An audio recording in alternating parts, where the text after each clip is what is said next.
Peggy 16.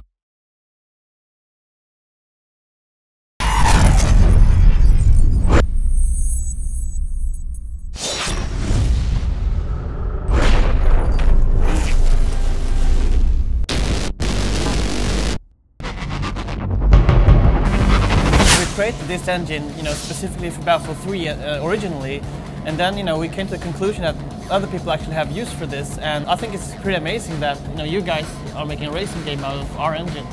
It is, definitely, because, without the engine, we wouldn't have been able to deliver our concept and using the key technologies that the engine provides.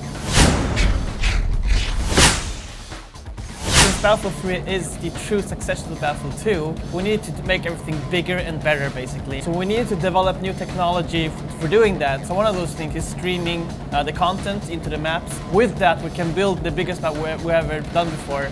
And I think that that's something that you also benefit a lot from, right? Definitely. For Need for Speed, the concept that we went with, the coast-to-coast race, really couldn't have been built without scale. In order to pull off what we need to do, we basically doubled the length of our tracks. We quadrupled the number of textures, wow. 4 times the number of objects. So the scale for us just wasn't achievable on our old engine. And it's the terrain system that you guys developed, obviously, that allows us to basically have our vistas that we have. When you drive down the highways, you can see for miles out in the desert, you can see for miles out in the mountains, and it really sells that sense of journey in Need for Speed. The destruction enables us now to do things that no one else is able to do, really. Like, just seeing other players from playing other shooters coming into Battlefield, where, when I play Battlefield now, it's natural for me to just go through the walls. So if I'm driving a tank and there's someone hiding behind the wall or a sniper somewhere far away, I just take out the whole building or, the wall that he's hiding behind.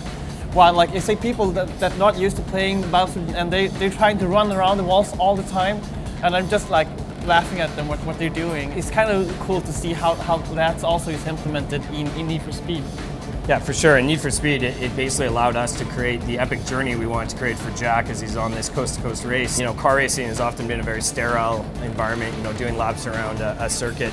And as a genre, I don't think we've actually made the advancements that you guys have made yet. So for us, it was all about harnessing that power to create objects you smash through on shortcuts, or whether you're driving down Chicago and you're being chased by a helicopter and cars are blowing up and you're seeing pillars explode all along the drive. It really has allowed us to set the bar a little bit higher as a racing game across the board. So we wrote the whole rendering engine from scratch, and that enables us to have more light sources to make it more cinematic. We can do both indoor and outdoor lighting, so you see actually real shadows going around the game. And just with the destruction, we have all these explosions and the smoke coming out. We needed the particles, so the effects look really good as well, like really cinematic. And obviously, Frostbite rendering was very key for us in Need for Speed to be able to sell the epic nature of the journey from the West Coast to the East Coast. So, you have the beautiful vistas of Yosemite, you have the dust storms that you go through, you have the mountain passes and the billowing clouds of fog and snow, and that grand scale actually boils down to some of the smaller pieces that I think the players will pick up on, which is, the tire spray going through a thunderstorm in the plains and picking up the lighting off that. Chicago, there's blasting pillars and dust and picking up the lights from the taillights and the headlights of the car, and the dynamic lighting as you go into New York at sunset. And it's just an amazing vista of visual environment from start to finish that, it really sells the journey the player goes on in this race.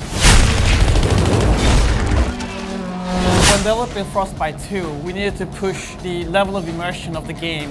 One of the key elements for immersion is obviously sound.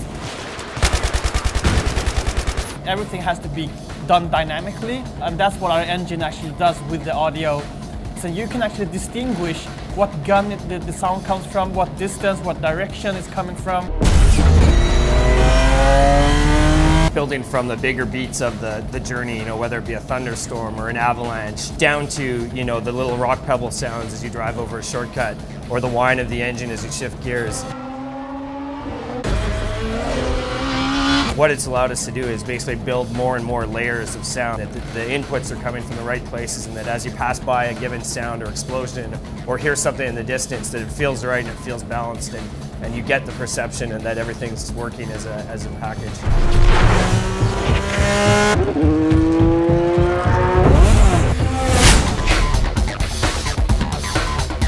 So we looked at this sports game actually, looking at FIFA and Madden and what they've done. Like the players, when they're running around, kicking the ball, it looks so realistic. And imagine that we took that animation system and brought that into a shooter game. So when the soldiers are running around, gunning each other, it looks so fluid, so realistic. And then for us, we start the game at a very tense, cinematic moment, and Frostbite basically has allowed us to create that very human aspect, which is one of our key tenets for the game, and really bring the emotion out in Jack as he opens the game up. And beyond that, I mean, as we've described some of the moments you go through over the course, a lot of them are very animated moments, and so the animation engine of Frostbite has allowed us to pull off some of these moments and these epic beats in the part of the journey that we wouldn't have been otherwise able to pull off. I think it's great that we've made this engine and then be able to share it with other teams and just like focus on actually making the game and not the technology. Just that we actually got stuff back from you guys. We have roads, and they built a tool for building roads. We actually could bring that tool back to Battlefield so we could build roads faster, for example. I think that's pretty cool. And then for us, we knew the game we wanted to make. We looked at a number of different options, and Frostbite 2 was the one that allowed us to develop the concept and build the game that we wanted to do. What we've delivered this year, we're very proud of, but we see even greater things in the future. The run is just the start of what we think we can do with Frostbite.